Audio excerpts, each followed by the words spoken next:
Good stuff. Hey guys, happy Monday. Real quickly, I just wanted to talk to you guys about the tournament that I played this past Saturday at Riverside, which is a disc golf course in West Bend, Wisconsin, about 45 minutes north of where I live. It was the 2019 Riverside Challenge. Everything was pretty short considering the conditions of the course. It was about 10 to 15 mile per hour winds, temperatures in the 30s. So overall, pretty cold and challenging conditions, but we fought through, we completed our rounds, and we walked away learning a lot. So to get started this weekend, I headed up to the course on Friday to play a practice round with my buddy Evan and my buddy Mikey Parker. Practice round went pretty well. Decided to play it right-handed just to kind of see where that would put me and what my shot should be. And I ended up finishing around even, so not too bad. The day of the tournament, I woke up feeling pretty tired. We had stayed up a little later than I usually would on a tournament night, and pretty sore from the round.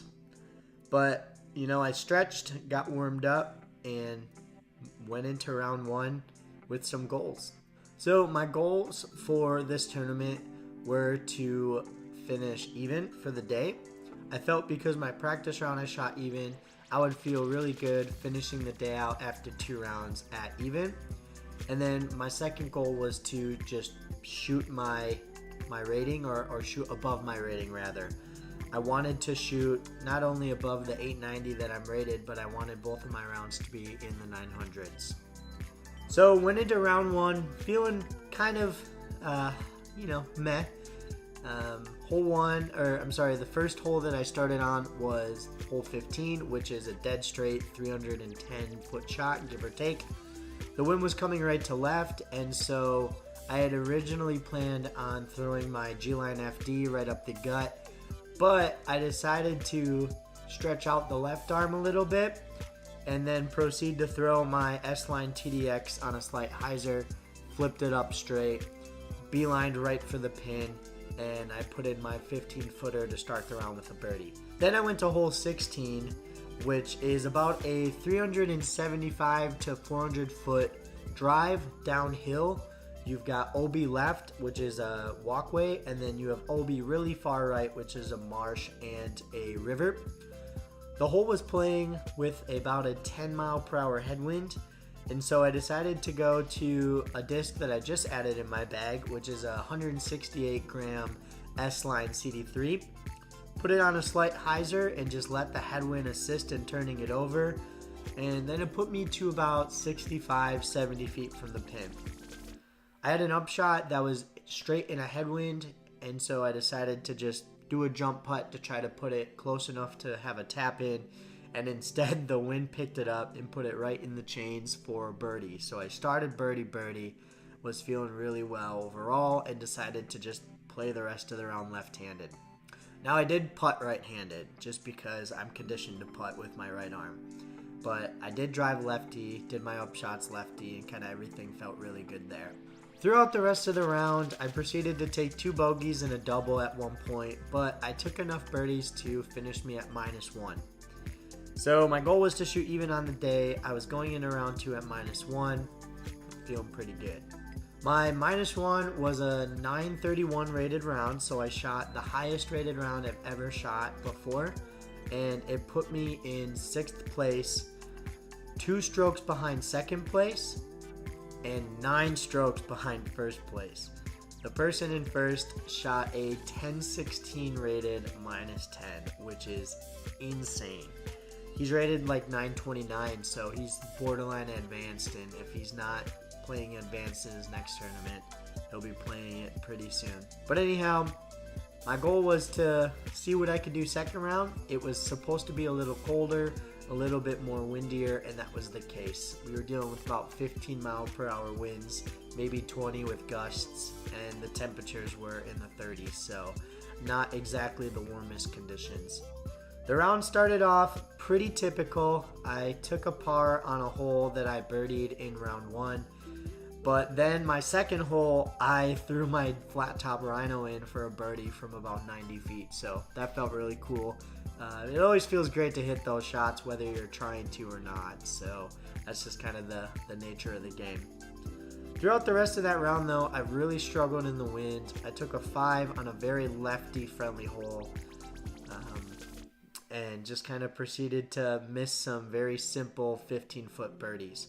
My confidence was gone on the putting green, and I was even putting with my MD5 a little bit just to try to counter the wind, but just couldn't get into a groove. Hole 8, which is a hole I took a 5 on round 1, I managed to clean up a bit and just take a solo bogey, but the next 4 holes were very attackable, short wooded holes. I found myself at +5 going into those last 4 holes, and I knew that if I birdied out, that would put me back to +1, which would put me at even for the day, which was one of my 2 goals for the rounds. I walked up to hole 9. I was finishing on 9, 10, 11, and 12, and put my flat top DX Rhino right under the pin for a tap in 2. And decided that I was going to tee off on the rest of the holes with it as well. Put a little bit of hyzer on it, it flips up relatively flat and just kind of goes. So that's what I did. Hole 10, managed to sneak through a very kind of tight lefty hyzer to straight shot, put it right next to the basket for a tap and birdie. Hole 11, did the exact same thing, put it on a hyzer line to kind of bend past the right part of the fairway, and then it flipped up flat late and rode dead straight, 15 feet to the pin. Because my putting was so bad, I walked up, lined up, and just put it in. I didn't even think about it, didn't do my normal routine, just did what I know you're supposed to do for a putt, and it went in. And then I finished on hole 12, the shortest hole of the course, put it right under the basket, snagged the CTP on it, and walked away with 4 birdies and a +1 round. So not only did I shoot even on the day, I also managed to snag 5th place. Rather, it was tied for 5th with my buddy Mikey Parker, who I practiced with on Friday. Mikey shot a +5 round 1. He was really struggling, but he reset his mindset, shaved his face, he said, and then he came back and shot a -5, improving by 10 strokes, putting him in a tie for 5th with me. My second round, although it wasn't as good as my first round, I was able to shoot a 911 rated round, which my 931 and my 911 averaged out, put me at 920 for my average that day. Which means I hit both of my goals for the first time ever. I hit both of my goals at a tournament. Not only did I shoot the course that I really want, or the score that I really wanted to, but I shot 30 points above my rating on average, and that feels really good. Feeling great about that top 5 finish, feeling good about the discs that are in my bag, and really looking forward to the Glass Blown Open in a few weeks. With that being said, the Glass Blown Open coming up, for the next 3 weeks, I'm really going to focus on my health. I want to lose about 10 pounds within the next 3 weeks. So I'm going to be focusing on my diet, be focusing on my workouts, and I will continue to play some disc golf, but I'm also going to be a little bit more intentional on practicing my approach shots, because that's probably the weakest part of my game right now. And if you have good up shots, that means you're going to leave yourself with a lot less challenging putts. Something I mentioned about a week ago was that I was going to be doing a spring giveaway, and I wanted to use this video to not only tell you about how my second tournament of the year went, but also talk about the giveaway that I'm going to be doing. And without further ado, this giveaway is going to be for the new Discmania Royal Rage Color Glow FD2. This thing is so awesome. It definitely has made my bag. It's very flat. It's pretty much the second run FD, which is the most overstable version of the FD. If you haven't seen any disc reviews on it yet, I have a link in my bio to the FD2 review that I did. Go ahead and check it out. It'll teach you a little bit more about what this disc does, and I'm almost willing to bet that you're going to want to try this. So for this giveaway, it's not going to be an Instagram giveaway, it's going to be a YouTube giveaway. And this is to say thank you to those of you who not only follow me on Instagram, but have also subscribed to my YouTube channel and take the time to watch these videos. I really appreciate it. And so to say thank you, you have a chance to win the FD2. So to be entered into this giveaway, there's 3 things that I would like you to do. The first thing is that I want you to subscribe to my YouTube channel if you don't already. Whoever is willing to support me and to follow along my journey and help me build a community in the process, I really appreciate that. And so first step, subscribe to the channel. Second step, give me a thumbs up on this video to let me know that you liked it. And then lastly, drop a comment telling me what you're most excited for playing disc golf in good weather and not winter weather. So subscribe to my YouTube channel, drop a thumbs up on this video, and 3, drop a comment on what you're excited for in disc golf in 2019 as far as playing in actual decent weather.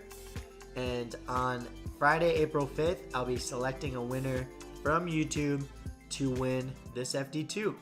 Again, I just want to thank you so much for your support. It really does mean a lot to me. And if I could give you guys all an FD2, I so would. But unfortunately, I don't make money playing disc golf. So I can only give away what I spend my own money on.